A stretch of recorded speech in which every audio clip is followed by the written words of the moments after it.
Subukan ka, Mami.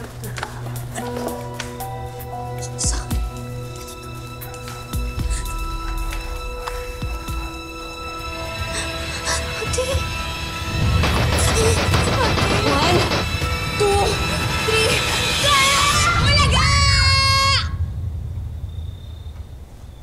Oh, mga anak! Mami?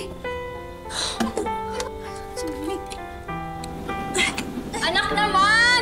Grabe! Ganun ba ang pagbati sa Mami? Eh, Mami, bakit di naman po kasi kayo nagsabi na lalabas na kayo ng rehab? Gusto ko kasi kayong surprisahin. Kaya sabi ko dun sa doktor ko, huwag naman sabihin sa inyo para... O, di ba? Natakot ba kayo? Pero na-surprise ako kayong mga anak. Pwede ba payakap? Miss na miss ko kayong mga anak.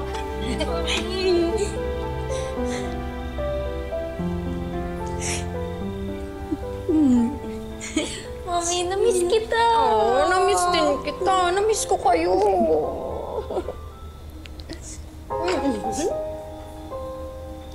Judy, anak, halika nga dito. Hindi ako galit, ha? Tama na. Anak naman, alam mo, nagpapasalamat nga ako sa'yo. Kasi kung hindi mo pinagamot si Mami, kung hindi mo pinarehab, eh di sana napariwara ako lalo, di ba? Kaya, thank you, anak. Salamat. Sorry, Mami. Hindi. Huwag na. Sorry, Mami. Hindi naman ako galit, anak. At saka, tama na yung iyak. Dapat tayo, happy tayo, masaya tayo. Nandito na si Mami. Babawi si Mami. Ha? Babagong buhay na talaga ako. Pangako yan. Ha? Miss Mami yan. Promise yan. Ewan ko. Anak ko. Ganda, na-miss ko kayo. Miss ko. Oh, mga baby ko, na-miss ko. Tinupad ni Presi ang pangako niyang pagbabagong buhay kina Judy. Dahil dito, naging inspirado at nagkaroon ng lakas ng loob si Judy na mas palaguin pa ang negosyo nito. Naisip niya na kung magtatagumpay siya sa negosyo, ay papauwiin na niya for good ang kanilang ama nang sa gayon ay maging buo na uli ang kanilang pamilya. Hanggang sa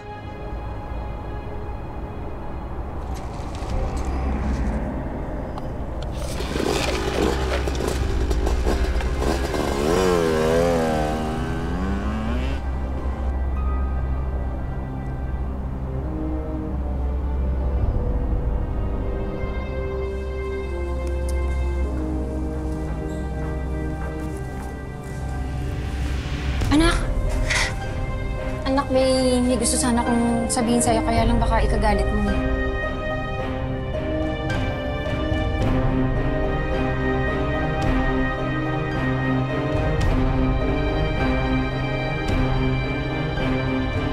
Pumasok ba kayo sa kwarto ko kanina? Pumasok ako. Pwede ba tayo mag-usap, anak? Yung tayong dalawa lang dun sa loob. Kasi ganito. Bakit ba? Mawalang galang na ako, pero nakita ko kayo kanina. Kumuha kayo ng pera sa safety box ni Judy. Sandali. Anak, wala akong kinuha. Naglinis lang ako. Pero itong boyfriend mo ngayon, nakita ko lang, yung kausap niya, kilala ko yun eh. Dati kong supplier sa droga yun, kaya adik yung boyfriend mo. Huwag kang magmamaang-maangan kasi nakita ko kayo, may inabot kayo sa isa't isa.